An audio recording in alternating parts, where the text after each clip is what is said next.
Tout s'est joué en seulement 8 minutes. Un laps de temps dérisoire qui a pourtant suffi à déclencher la plus violente crise diplomatique entre Paris et Madrid depuis l'affaire du Rainbow Warrior et a creusé une fracture durable au sein de l'Union européenne sur la question migratoire. Pedro Sánchez venait tout juste d'achever une attaque particulièrement acerbe contre la stratégie française en matière d'immigration, accusant Paris de verrouiller ses frontières face aux plus vulnérables et d'abandonner les principes fondamentaux que l'Europe prétend défendre. Le chef du gouvernement espagnol observait Sébastien Lecornu avec cette indignation morale presque théâtrale qui lui est familière, persuadé d'avoir exposé devant tous les dirigeants européens réunis à Bruxelles l'hypocrisie française qu'il croyait incontestable. Dans son esprit, la démonstration était parfaite et le verdict déjà rendu. Pourtant, l'instant décisif surgit immédiatement après. Le premier ministre français se leva calmement, demanda la parole, puis prononça quelques phrases d'une froide précision qui, en quelques secondes à peine, laissèrent la délégation espagnole totalement figée, comme frappée de stupeur. Ce qui s'était produit n'avait rien d'une discussion technique sur la gestion des flux migratoires. Tout s'est joué en seulement 8 minutes. Un laps de temps dérisoire qui a pourtant suffi à déclencher la plus violente crise diplomatique entre Paris et Madrid depuis l'affaire du Rainbow Warrior et a creusé une fracture durable au sein de l'Union européenne sur la question migratoire. Pedro Sánchez venait tout juste d'achever une attaque particulièrement acerbe contre la stratégie française en matière d'immigration, accusant Paris de verrouiller ses frontières face aux plus vulnérables et d'abandonner les principes fondamentaux que l'Europe prétend défendre. Le chef du gouvernement espagnol observait Sébastien Lecornu avec cette indignation morale presque théâtrale qui lui est familière, persuadé d'avoir exposé devant tous les dirigeants européens réunis à Bruxelles l'hypocrisie française qu'il croyait incontestable.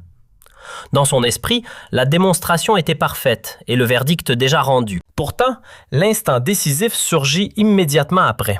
Le premier ministre français se leva calmement, demanda la parole, puis prononça quelques phrases d'une froide précision qui, en quelques secondes à peine, laissèrent la délégation espagnole totalement figée, comme frappée de stupeur. Ce qui s'était produit n'avait rien d'une discussion technique sur la gestion des flux migratoires. À cet instant précis, un dirigeant de seulement 39 ans venait d'envoyer un message clair à tout le continent. Le temps où certains gouvernements ibériques distribuaient des leçons de morale à l'Europe semblait toucher à sa fin. Mais pour mesurer la portée du choc politique qui allait suivre, il faut revenir environ 6 semaines en arrière, à une période où l'Europe affrontait l'une des crises migratoires les plus inquiétantes de ces dernières années. Les données parlaient d'elles-mêmes et ne laissaient guère de place à l'optimisme. Depuis janvier 2025, près de 3400 personnes avaient pénétré clandestinement sur le territoire européen, ce qui représentait une hausse de 67% par rapport à l'année précédente. Dans ce contexte, l'Espagne, forte de ses quelques 8000 km de littoral et de sa proximité immédiate avec le continent africain, s'était transformée en principale porte d'accès pour ses routes migratoires irrégulières. Mais derrière ces chiffres froids se cachait une réalité bien plus explosive. À Madrid, Barcelone ou encore Valence, l'atmosphère sociale devenait de plus en plus tendue et les débats publics prenaient un ton acerbe. Les enquêtes d'opinion révélaient une fracture nette au sein de la population. 45% des Espagnols continuaient de soutenir la politique d'accueil relativement ouverte défendue par le gouvernement Sánchez, tandis que 55% réclamaient désormais un durcissement sévère des règles d'entrée et des conditions d'hébergement. Cette détérioration rapide rappelait, pour beaucoup d'observateurs, les secousses migratoires qui avaient ébranlé le continent en 2015. La différence, toutefois, était que cette fois, l'Espagne se retrouvait en première ligne, transformée malgré elle en zone tampon pour une Europe souvent tentée de détourner le regard. À la Moncloa, siège du gouvernement à Madrid, l'atmosphère devenait étouffante. Réélu de justesse en 2023, Pedro Sánchez se retrouvait confronté à la crise la plus grave de tout son mandat. Les sondages étaient impitoyables. Près de 78% des citoyens estimaient que l'exécutif avait perdu la maîtrise de la situation migratoire. Pendant ce temps, les chaînes de télévision diffusaient en boucle des images saisissantes venues des îles Canaries, où plus de 45 000 migrants s'entassaient dans des centres d'accueil conçus à l'origine pour en héberger à peine 7 000. Cependant, derrière les statistiques officielles soigneusement présentées au public, une réalité bien plus inquiétante se profilait. Une réalité que les autorités espagnoles tentaient visiblement d'enterrer. Les services de renseignement de Madrid avaient découvert l'implantation progressive de véritables réseaux criminels spécialisés dans l'exploitation des migrants, transformant peu à peu l'Espagne en carrefour central du trafic humain à l'échelle européenne. Ces groupes, pour la plupart liés à des filières originaires du Maghreb et d'Afrique subsaharienne, avaient perfectionné des méthodes d'une efficacité redoutable. Un rapport hautement confidentiel du Centre national de renseignement espagnol, CNI, remis à Pedro Sanchez en octobre 2025, décrivait avec une précision presque clinique ce qui ressemblait désormais à une véritable industrialisation de l'immigration clandestine. Les passeurs utilisaient des bateaux semi-rigides équipés de moteurs de 250 chevaux, capables d'embarquer jusqu'à 80 personnes et de relier les plages marocaines aux côtes espagnoles en moins de 6 heures. Mais l'aspect le plus préoccupant n'était pas seulement la traversée maritime. Les enquêteurs avaient également découvert que ces réseaux avaient installé des points logistiques à l'intérieur même du territoire espagnol, notamment dans des villes comme Almeria, Murcie ou Alicante, où les migrants étaient temporairement hébergés avant d'être discrètement redistribués vers d'autres destinations européennes. Lors d'une réunion ultra confidentielle organisée à la Moncloa, le directeur du CNI, le général José Emmanuel Santiago, exposa la situation sans détour. Selon lui, les filières migratoires avaient atteint un niveau d'organisation inédit. Chaque année, ces structures criminelles généraient plus de 400 millions d'euros et infiltraient progressivement certains rouages de l'État en soudoyant des agents portuaires, des douaniers et même, dans certains cas, des responsables locaux. Cette corruption rampante constituait un sujet explosif que Madrid ne pouvait révéler publiquement sans provoquer un séisme politique. Reconnaître la vérité aurait signifié admettre que l'Espagne n'était plus seulement une victime de la pression migratoire, mais aussi un maillon involontaire d'un vaste système criminel transnational. Pourtant, l'information la plus dérangeante du rapport du CNI concernait un autre constat. Environ 67% des migrants arrivant en Espagne ne souhaitaient pas y rester. Pour eux, le territoire espagnol n'était qu'une étape de passage, une sorte de zone de transit avant de rejoindre la France, l'Allemagne ou les pays nordiques, où les perspectives d'accueil et d'emploi semblaient nettement plus attractives. Ce simple fait transformait l'Espagne en couloir migratoire plutôt qu'en destination finale. Une réalité particulièrement embarrassante pour la politique humanitaire revendiquée par le gouvernement Sanchez. Le problème ne s'arrêtait pas là. Ce système de migration de passage avait progressivement transformé l'Espagne en véritable tamis de l'Europe. Les nouveaux arrivants profitaient d'abord de l'accueil espagnol, obtenaient parfois des documents temporaires, puis s'évaporaient aussitôt dans l'immensité du continent pour tenter de rejoindre leur véritable objectif. Au bout du compte, Madrid assumait les dépenses liées à l'hébergement, à l'assistance sociale et à la gestion administrative, sans recevoir ni avantages économiques notables, ni compensation démographique. Lors d'une réunion d'urgence particulièrement tendue, la vice-présidente María Jesús Montero formula la situation avec une franchise inhabituelle. Selon elle, il devenait impératif d'imposer une solidarité européenne réelle. Pendant que la France verrouillait ses frontières, que l'Allemagne réduisait ses capacités d'accueil et que l'Italie renvoyait certains bateaux vers les côtes espagnoles, Madrid se retrouvait seule à porter le poids du problème. Les chiffres confirmaient cette inquiétude. En 2025, la gestion de la migration avait coûté environ 4,2 milliards d'euros, soit près de 0,3% du produit intérieur brut du pays. La pression était telle que plusieurs communautés autonomes menaçaient désormais de se soustraire administrativement aux décisions de la capitale si aucune solution rapide n'était trouvée à cette crise à la fois humanitaire et budgétaire. Pourtant, au cœur de cette tourmente, une autre question alimentait la colère du gouvernement espagnol. Les règles européennes, notamment celles issues des accords de Dublin, imposaient aux demandeurs d'asile de déposer leurs requêtes dans le premier État membre où ils arrivaient. Sur le papier, cela signifiait que l'Espagne devait assumer juridiquement la responsabilité de ces migrants. Mais dans la réalité, beaucoup d'entre eux n'avaient aucune intention d'y rester et cherchaient plutôt à rejoindre la France, l'Allemagne ou les pays du nord de l'Europe, où les perspectives d'intégration semblaient plus favorables. La situation s'était encore compliquée à partir de septembre 2025, lorsque Paris décida de renforcer drastiquement les contrôles à la frontière pyrénéenne. Confronté à la pression de l'opinion publique et à des protestations locales de plus en plus visibles, Sébastien Lecornu opta pour une mesure radicale: empêcher l'entrée des migrants en situation irrégulière sur le territoire français. À Madrid, cette décision fut perçue comme une manœuvre cynique. Le ministre de l'Intérieur espagnol, José Luis Ábalos, dénonça publiquement ce qu'il considérait comme une stratégie opportuniste. Selon lui, la France laissait les migrants atteindre l'Espagne avant de verrouiller ses propres frontières, transformant ainsi le pays voisin en zone de rétention involontaire.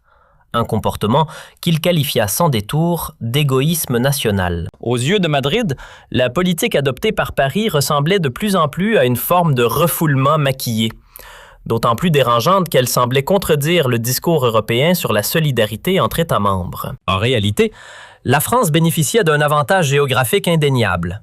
Protégée au sud par la barrière naturelle des Pyrénées et par le territoire espagnol lui-même, et à l'est par les Alpes qui la séparent de l'Italie, elle pouvait aisément préserver son image de partenaire exemplaire tout en laissant les pays méridionaux absorber l'essentiel de la pression migratoire. Lorsque l'on examinait les mécanismes concrets mis en place, cette contradiction devenait encore plus visible. À partir de septembre 2025, les autorités françaises avaient discrètement réintroduit des contrôles systématiques dans plusieurs points de passage frontaliers, notamment à Hendaye, Cerbère et Le Perthus. Officiellement, ces vérifications visaient à renforcer la lutte contre les menaces terroristes internationales.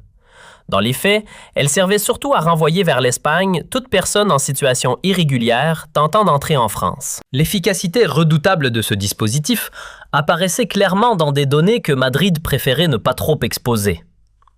Avant l'instauration du programme Vigile, environ 140 000 migrants arrivés en Espagne avaient réussi en 2024 à poursuivre leur route vers la France. Un an plus tard, ce nombre s'était effondré pour passer sous la barre des 8 000. Cette chute brutale signifiait qu'environ 130 000 personnes supplémentaires restaient bloquées en Espagne, souvent contre leur volonté. Pour beaucoup d'observateurs, la situation paraissait d'autant plus paradoxale que la France, grâce à une économie plus solide et un marché du travail plus dynamique, disposait objectivement de moyens supérieurs pour absorber une partie de ces flux migratoires.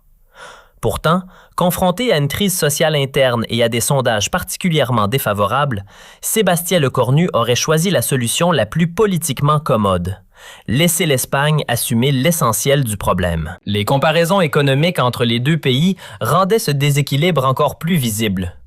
Le produit intérieur brut par habitant atteignait environ 48 250 € en France contre 29 600 € en Espagne, ce qui révélait une capacité financière nettement plus importante du côté français. À cela s'ajoutait un taux de chômage sensiblement plus bas, environ 7,2% en France contre 12,1% en Espagne, une différence qui suggérait théoriquement de meilleures perspectives d'intégration professionnelle pour les migrants sur le territoire français.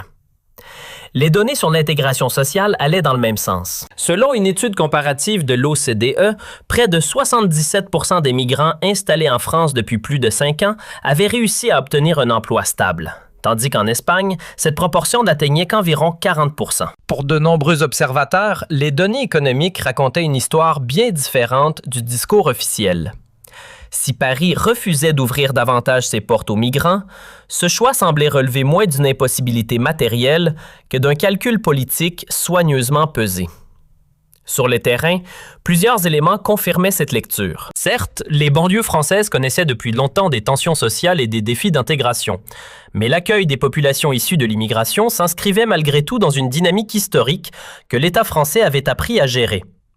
Grâce à un appareil administratif expérimenté, à un système éducatif structuré et à un réseau d'institutions sociales relativement solides, la France disposait d'outils déjà rodés pour accompagner l'installation de nouveaux arrivants. L'Espagne, à l'inverse, se retrouvait confrontée presque du jour au lendemain à l'ampleur d'une immigration massive sans avoir encore mis en place les structures nécessaires pour l'encadrer durablement. Cette différence institutionnelle apparaissait clairement dans les budgets consacrés à l'intégration. En moyenne, la France consacrait chaque année environ 340 € par habitant à ces dispositifs d'accueil et d'insertion. En Espagne, les moyens mobilisés restaient nettement plus modestes, ce qui contribuait à expliquer pourquoi le pays attirait peu de migrants souhaitant réellement s'y établir et pourquoi beaucoup le considéraient simplement comme une étape de passage. Au début du mois de novembre 2025, la tension entre Paris et Madrid atteignait un niveau rarement observé. En l'espace d'une seule semaine, les autorités françaises avaient renvoyé vers l'Espagne environ 3400 migrants en invoquant une application stricte des règles de Schengen. Ces refoulements s'accompagnaient de contrôles policiers intensifiés dans les gares et les aéroports français, créant de facto une situation proche d'une fermeture de frontières qui paraissait difficilement compatible avec l'esprit du traité européen. À Madrid, Pedro Sánchez réagit avec virulence lors d'une conférence de presse particulièrement tendue.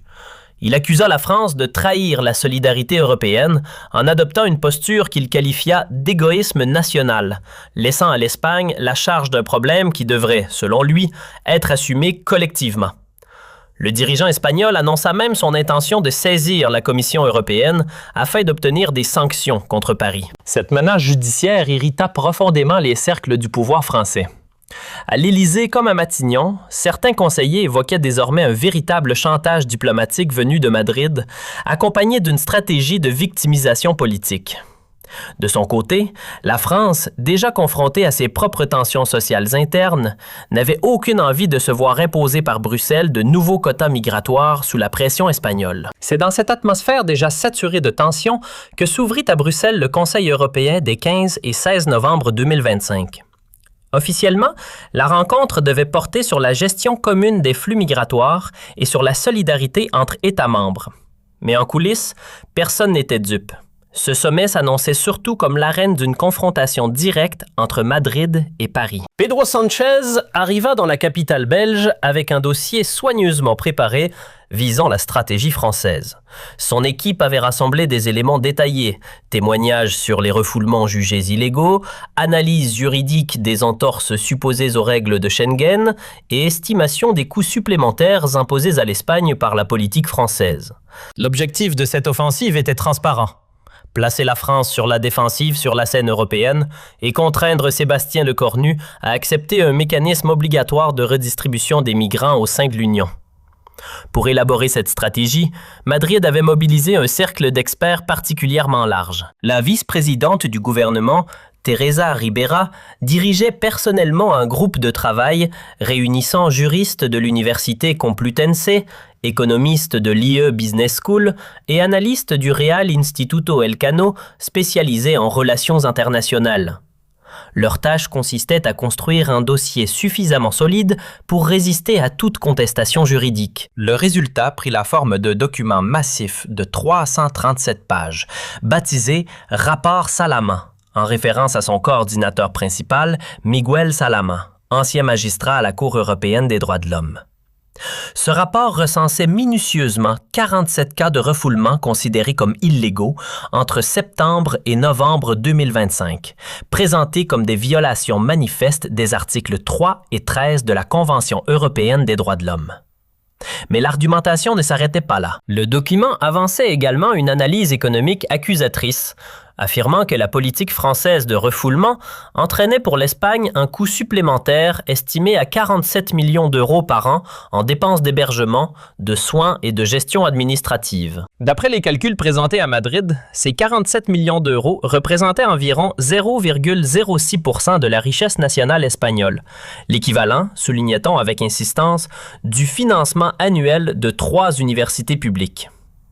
Lors du briefing final organisé au palais de la Moncloa, Miguel Salaman exposa la stratégie avec assurance devant Pedro Sánchez. Selon lui, le dossier constitué offrait suffisamment d'arguments juridiques pour placer la France dans une position inconfortable devant les instances européennes. Les infractions au droit communautaire, affirmait-il, étaient clairement identifiées et solidement étayées par des preuves. Dans ces conditions, ajoutait-il, Paris aurait bien du mal à contester les faits. Pourtant, au-delà des aspects juridiques, la véritable arme du dossier espagnol se situait sur le terrain politique et moral. L'équipe de Sánchez avait méticuleusement rassemblé les déclarations publiques d'Emmanuel Macron et de Sébastien Lecornu, évoquant les valeurs européennes ou la solidarité entre nations pour les comparer aux pratiques réelles de refoulement appliquées sur le terrain.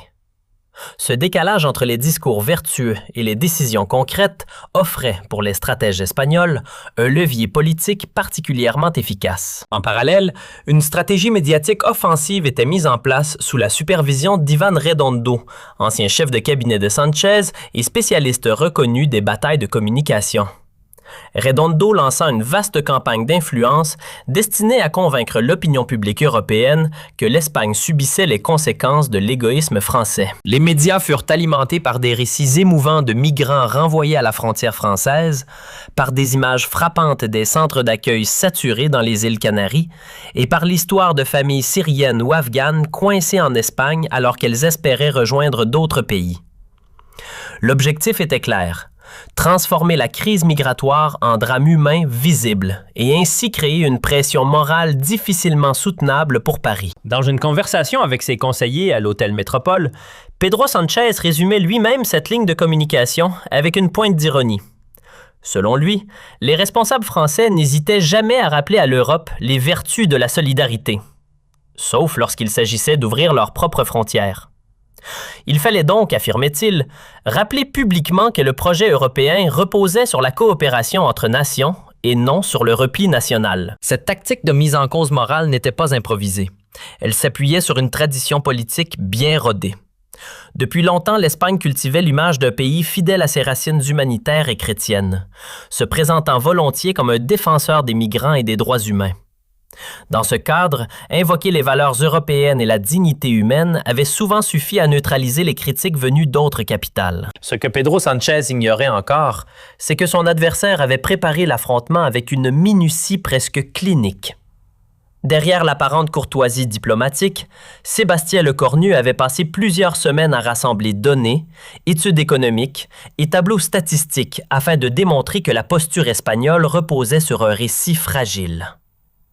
Depuis 3 semaines déjà, Matignon menait en coulisses une riposte informationnelle particulièrement élaborée. À l'initiative du ministre de l'Intérieur Gérald Darmanin, une cellule stratégique avait été créée sous un nom révélateur, Vérité Ibérique. Elle réunissait plusieurs spécialistes français de la question migratoire, dont François Gémen, chercheur à Sciences Po reconnu pour ses travaux sur l'immigration, ainsi que Christophe Bertossi, responsable du Centre Migration et Citoyenneté de l'IFRI. Leur objectif était clair: démonter méthodiquement, argument après argument, le discours de victimisation porté par Madrid. Le travail accompli par cette équipe ressemblait à une enquête de précision.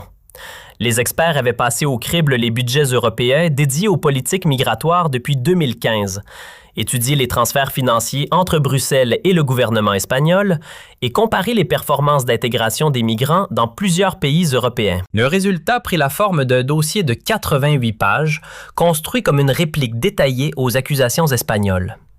Mais l'argument le plus explosif concernait l'utilisation des financements européens. Selon l'analyse française, l'Espagne avait reçu depuis 2020 plus de 3,4 milliards d'euros d'aide européenne officiellement destinée à la gestion d'immigration. Or, une investigation menée par la Cour des comptes française révélait que seule une minorité, environ 37% de ces fonds, avait réellement servi à améliorer l'accueil des migrants. Le reste avait été redirigé vers divers projets d'infrastructures ou d'équipements administratifs qui n'avaient qu'un lien très indirect avec la politique migratoire. Lors d'un briefing confidentiel à Matignon, Christophe Bertossi exposa la conclusion de cette analyse avec une franchise glaciale. Selon lui, Madrid pratiquait depuis des années une utilisation détournée de ses financements européens, bénéficiant de la solidarité continentale, tout en consacrant une part limitée de ses ressources aux migrants eux-mêmes. Mais ce n'était pas tout. Les experts français soulignaient également que l'Espagne investissait très peu dans ses structures d'accueil. Comparé aux efforts budgétaires français consacrés à l'hébergement et à l'accompagnement des demandeurs d'asile, la contribution espagnole apparaissait nettement plus faible. Cette différence expliquait, selon eux, pourquoi les conditions d'accueil en Espagne restaient souvent précaires et pourquoi tant de migrants tentaient rapidement de quitter la péninsule. L'étude française abordait enfin un point plus technique, la comparaison des politiques d'intégration. Les analystes de Matignon affirmaient que l'Espagne ne disposait pas d'un véritable programme national structuré pour l'apprentissage linguistique des migrants, alors que la France consacrait chaque année environ 340 millions d'euros à ces dispositifs destinés à faciliter leur insertion. Les analystes français soulignaient également une autre lacune majeure. En Espagne, les demandeurs d'asile bénéficiaient de très peu de dispositifs destinés à les aider à accéder au marché du travail, alors que la France avait progressivement mis en place un réseau d'environ 147 structures spécialisées dans l'insertion professionnelle des migrants. Cette fragilité institutionnelle avait une conséquence directe. Près de 73% des personnes arrivant sur la péninsule ibérique cherchaient rapidement à repartir vers d'autres pays européens où les perspectives d'intégration semblaient plus crédibles. Dans les conclusions du rapport français, la formule était cinglante. Faute de stratégie d'intégration solide, l'Espagne transformait involontairement les migrants en voyageurs permanents du continent. Mais l'atout le plus explosif dont disposait le Cornu ne figurait pas dans ces comparaisons publiques. Il provenait d'une enquête extrêmement discrète menée par la Direction générale des finances publiques sur les coûts réels de la politique migratoire espagnole. Selon cette investigation, les chiffres communiqués par Madrid à Bruxelles ne reflétaient qu'une partie de la réalité. Les dépenses liées à l'immigration atteindraient en réalité près de 7,8 milliards d'euros par an, bien loin des 4,2 milliards officiellement annoncés. L'écart s'expliquait par l'absence de nombreux postes dans les calculs espagnols. Frais judiciaires, dépenses hospitalières, dispositifs de sécurité ou encore coûts liés au système éducatif. Autrement dit, pour certains experts français, Madrid pratiquait une forme de comptabilité sélective qui avait l'avantage de réduire l'ampleur apparente des dépenses tout en renforçant son discours de victime sur la scène européenne. C'est dans ce climat de tension que, le 15 novembre 2025, à 16h15 exactement, Pedro Sánchez prit la parole dans la salle du Conseil européen. Fidèle à son style, il adopta immédiatement ce ton solennel qui caractérisait ses interventions les plus théâtrales. Costume sombre impeccable, regard grave soigneusement maîtrisé, il incarnait l'image du dirigeant progressiste se dressant contre ce qu'il présentait comme l'égoïsme de certains partenaires. Dès les premières phrases, son discours donna le ton. S'adressant aux chefs d'État et de gouvernement réunis, il déclara qu'il venait dénoncer une dérive préoccupante menaçant les principes fondamentaux de l'Union européenne. L'argumentation était parfaitement adaptée à l'auditoire. Entre statistiques alarmantes sur la situation humanitaire aux îles Canaries et rappels appuyés aux valeurs européennes de solidarité, Sánchez développa une idée centrale.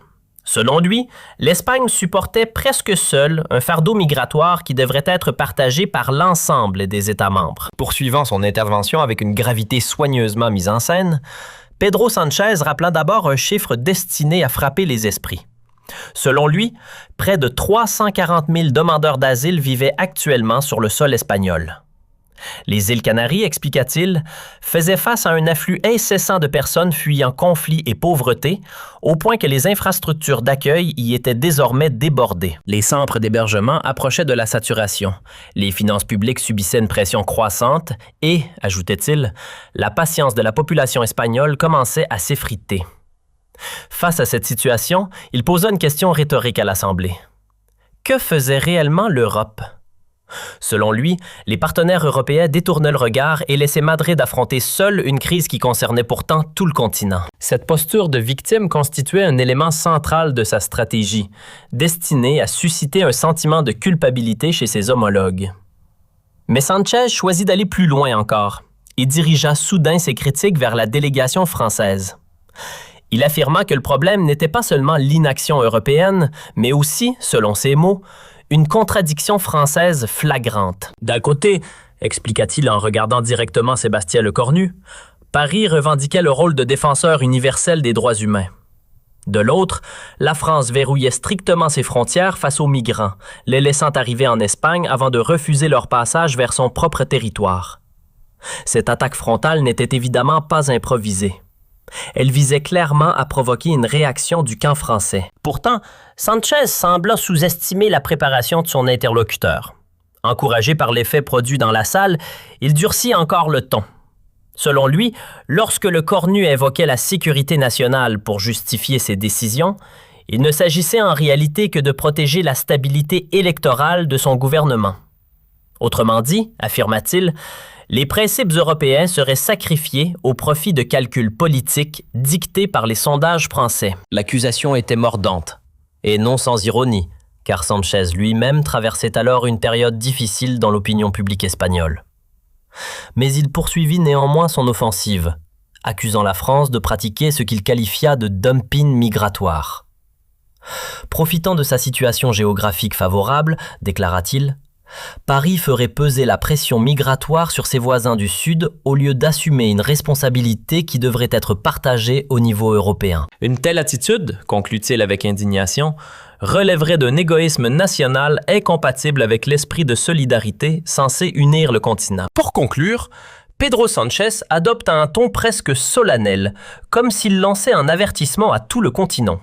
Selon lui, l'Europe se trouvait face à un choix décisif. Soit elle assumait une véritable solidarité entre ses membres et partageait équitablement les responsabilités, soit elle cédait à la tentation du repli national en abandonnant les plus fragiles. Il appela directement la France à respecter, enfin, ce qu'il présentait comme ses devoirs européens et à accepter d'accueillir une part équitable des migrants. Dans sa conclusion, il ajouta une formule destinée à marquer les esprits. L'histoire, affirma-t-il, saurait distinguer ceux qui auraient choisi l'humanité de ceux qui auraient préféré les calculs électoraux. À peine eut-il terminé que des applaudissements nourris retentirent dans la salle, particulièrement du côté des délégations du sud de l'Europe, elles aussi convaincues d'être délaissées par leurs voisins du nord. L'ambiance semblait alors clairement favorable à Madrid. Mais lorsque Sébastien Lecornu demanda calmement la parole, toute l'attention se concentra aussitôt sur lui. Le premier ministre français se leva avec une sobriété presque cérémonielle, s'avança lentement et fixa Pedro Sanchez droit dans les yeux avant de prononcer une réponse qui allait stupéfier la délégation espagnole et diviser profondément les opinions à travers l'Europe. D'une voix calme mais ferme, il commença par remercier son interlocuteur pour ce qu'il qualifia ironiquement de démonstration exemplaire de la rhétorique politique espagnole contemporaine. Un mélange, selon lui, de posture victimaire et d'évitement des responsabilités. La remarque fut aussi directe que brutale. Sanchez, visiblement surpris par cette attaque frontale inhabituelle, se redressa immédiatement sur son siège. Lecornu poursuivit alors, ouvrant un dossier qu'il avait apporté avec lui. Il expliqua que, puisqu'on parlait de solidarité européenne, quelques chiffres méritaient d'être rappelés.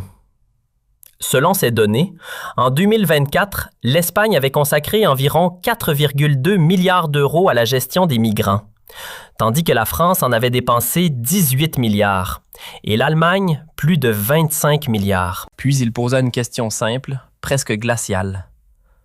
Dans ces conditions, qui assumait réellement sa part d'effort? Les chiffres tombèrent dans la salle comme une douche froide.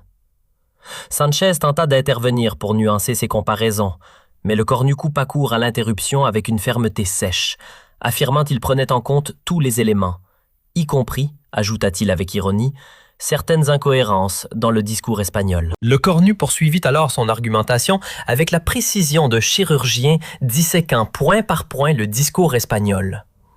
Selon lui, il était paradoxal d'entendre Madrid accuser Paris de fermer ses frontières. Si l'on comparait les chiffres, expliqua-t-il, la France accueillait environ 0,9% de demandeurs d'asile par rapport à sa population, alors que l'Espagne n'en comptait qu'environ 0,7%. Autrement dit, même au cœur de la crise que Sanchez décrivait comme exceptionnelle, l'effort espagnol restait inférieur à celui de la France. Chaque statistique semblait tomber dans la salle comme un coup sec, révélant des réalités rarement évoquées dans le récit officiel de Madrid. Mais Lecornu ne s'arrêta pas là. Avec une colère soigneusement contenue, il évoqua ce qu'il considérait comme la contradiction la plus flagrante du discours espagnol. Selon lui, Madrid reprochait constamment à la France de refuser certains migrants, tout en oubliant de préciser combien de personnes l'Espagne elle-même avait redistribuées vers d'autres pays européens. En réalité, souligna-t-il, ce nombre était pratiquement nul. Autrement dit, ajouta-t-il avec une pointe d'ironie, l'Espagne demandait à ses partenaires de faire preuve de solidarité sans jamais appliquer ce principe à son propre système. Cette révélation frappa directement la logique morale utilisée par le gouvernement espagnol. Dans la salle, plusieurs délégués échangèrent des regards surpris. Le Cornu poursuivit alors en élargissant son propos. « Puisque Madrid invoquait si volontiers les valeurs européennes, dit-il, il fallait rappeler une évidence. L'Union européenne n'avait jamais été conçue comme un mécanisme d'assistance permettant aux États les moins rigoureux de transférer leurs difficultés vers leurs voisins. Elle reposait au contraire sur une idée simple. Une responsabilité partagée qui commence par la maîtrise de ses propres frontières. » En mettant ainsi en cause la gestion migratoire espagnole, le premier ministre français prenait un risque politique évident. Mais il assumait pleinement ce retournement d'argument. Le principe de solidarité invoqué par Sanchez était désormais utilisé contre lui. Visiblement déstabilisé, le dirigeant espagnol tenta une dernière objection, affirmant que la France ne comprenait pas la pression migratoire que subissait son pays. Le Cornu l'interrompit aussitôt avec calme. « Au contraire, répondit-il, la France comprenait parfaitement la situation. Et précisément pour cette raison, elle savait qu'un problème migratoire ne se résout pas simplement en le déplaçant chez ses voisins. » Après cette accusation affirmant que Madrid exportait ses difficultés vers ses voisins, un silence presque irréel envahit la salle. Dans une réunion officielle européenne, rarement un responsable politique s'était exprimé avec une telle franchise à propos de la gestion migratoire d'un autre État membre. Pourtant, le Cornu n'avait pas encore dévoilé la partie la plus incisive de sa réponse. Se tournant vers Pedro Sanchez, il poursuivit d'un ton froid. On reprochait souvent à la France de ne pas accueillir suffisamment de migrants. Mais les propres données européennes révélaient qu'environ 73% des personnes arrivant en Espagne tentaient aussitôt de quitter le pays pour rejoindre la France ou l'Allemagne. Dans ces conditions, demanda-t-il avec une ironie à peine voilée, était-il vraiment opportun d'ouvrir un débat sur l'attrait du modèle d'intégration espagnol? Puis il conclut par une phrase qui allait marquer durablement les esprits. Selon lui, un État ne pouvait pas simultanément revendiquer son autonomie totale dans la gestion migratoire, tout en exigeant que les autres assument les conséquences de ses propres échecs. L'époque où, selon ses mots, l'Europe compensait les erreurs de gestion ibérique appartenait désormais au passé. L'effet fut instantané. Pedro Sanchez quitta la salle pour quelques instants, suivi par plusieurs membres de sa délégation, tandis que les autres participants restaient figés dans une stupeur palpable. Jamais auparavant, au sein de l'Union européenne, un dirigeant n'avait publiquement accusé l'Espagne d'inefficacité migratoire et de pression politique sur ses partenaires. La secousse ne tarda pas à dépasser les murs du Conseil européen. En Espagne, la réaction fut explosive. Les grands journaux parlaient d'humiliation nationale et dénonçaient l'arrogance de Paris. Le gouvernement espagnol convoqua immédiatement l'ambassadeur français pour demander des explications. Pourtant, dans plusieurs autres capitales européennes, la réaction fut bien différente, parfois même étonnamment favorable à la position française. Dans plusieurs capitales du sud de l'Europe, notamment à Rome, Athènes et Lisbonne, certains responsables politiques saluèrent ouvertement l'intervention française, estimant qu'elle avait eu le mérite de briser un tabou longtemps entretenu autour de la question migratoire. Selon eux, depuis des années, peu de dirigeants avaient osé contester le discours dominant, présentant systématiquement les pays méditerranéens comme de simples victimes. Le fait qu'un responsable européen mette enfin en cause cette posture fut perçu par certains comme un acte de franchise politique. Plus au nord du continent, les réactions furent moins spectaculaires, mais tout aussi révélatrices. En Allemagne, comme aux Pays-Bas, où la pression migratoire alimentait également des débats internes sensibles, plusieurs responsables exprimèrent discrètement leur compréhension de la position française. Un ministre allemand confia même, sous couvert d'anonymat, qu'il n'était pas inutile de rappeler à Madrid certaines responsabilités souvent éludées. Fait plus inattendu encore, l'épisode déclencha au sein même de certains cercles espagnols un début de remise en question. Des économistes et analystes ibériques commencèrent à examiner publiquement la solidité de la politique migratoire menée par leur gouvernement et à s'interroger sur la capacité réelle du pays à intégrer durablement les migrants qui l'accueillaient. Pourtant, la réaction la plus révélatrice fut peut-être celle des institutions européennes elles-mêmes.